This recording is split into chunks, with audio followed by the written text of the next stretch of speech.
Assalamualaikum warahmatullahi wabarakatuh. Bertemu kembali di kelas online Bahasa Indonesia. Hari ini kita akan belajar materi tentang KD 3.28 dan KD 3.29, yaitu tentang proposal. Sebelum masuk ke materi, Ibu akan menjelaskan tujuan pembelajaran dari KD 3.28, yaitu siswa mampu melengkapi informasi dalam proposal berkaitan dengan bidang pekerjaan supaya lebih efektif. Dan tujuan pembelajaran dari KD 3.29 yaitu siswa mampu merancang sebuah proposal karya ilmiah berkaitan bidang pekerjaan. Yuk kita bahas langsung ke materi. Yang pertama, pengertian tentang proposal. Apa sih yang dimaksud dengan proposal? Proposal merupakan tulisan yang dibuat oleh penulis dengan maksud untuk menjelaskan rencana dan tujuan suatu kegiatan kepada para pembaca, sehingga mereka mendapatkan pemahaman tentang tujuan kegiatan tersebut secara lebih jelas dan detail. Jadi, dengan proposal maka diharapkan dapat memberikan informasi yang jelas kepada para pembaca sehingga mereka mengerti maksud dan tujuan proposal tersebut. Selanjutnya, syarat-syarat menyusun proposal. Yang pertama, harus memiliki struktur maupun logika yang sangat jelas dan mudah dimengerti. Yang kedua, hasil dari kegiatan tersebut harus terstruktur. Yang ketiga, rumusan jenis kegiatan yang dilakukan harus ditulis secara jelas dan detail serta harus benar-benar dapat dikerjakan. Dan yang terakhir, jika ada anggaran dana yang diperlukan, maka anggaran dana yang diperlukan harus realistis dengan kegiatan tersebut.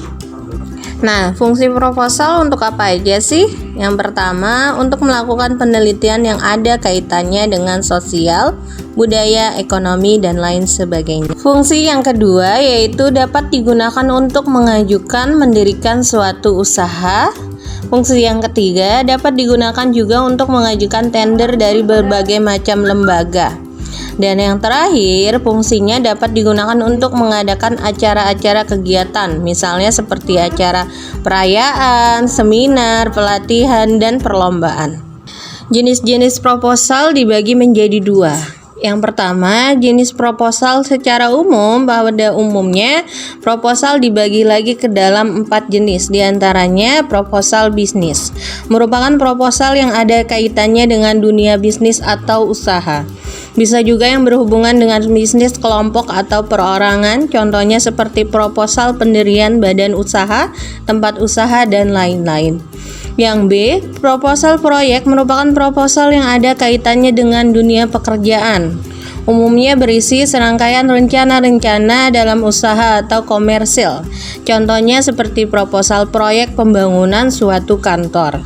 Dan yang C, proposal penelitian merupakan proposal yang sering digunakan pada bidang akademis, seperti penelitian untuk tugas akhir, tesis, dan lain-lain. Biasanya proposal jenis ini digunakan untuk mengajukan suatu kegiatan penelitian yang akan dilakukan. Dan yang D, proposal kegiatan proposal jenis ini sering digunakan di lingkungan masyarakat karena merupakan proposal untuk mengajukan suatu rencana kegiatan, baik itu kegiatan individu maupun perorangan. Misalnya seperti proposal mengadakan perayaan, perlombaan, dan lain sebagainya. Dan jenis proposal yang kedua yaitu jenis proposal berdasarkan bentuknya. Nah, berdasarkan bentuknya ini, proposal dibagi menjadi 3. Antara lain yang pertama, proposal bentuk formal. Proposal formal biasanya isinya sangat lengkap, terdiri dari 3 bagian, diantaranya yaitu bagian pendahuluan, isi, dan penutup.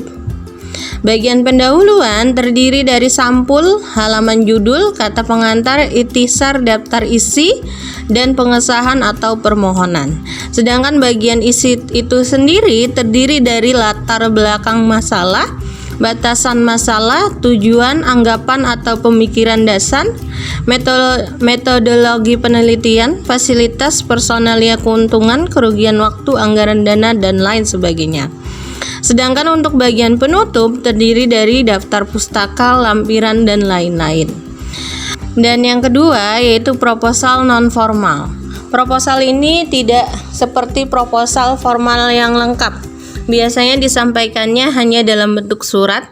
Biasanya selalu berisikan seperti permasalahan, sasaran, pemecahan masalah, dan pengesahan atau permohonan.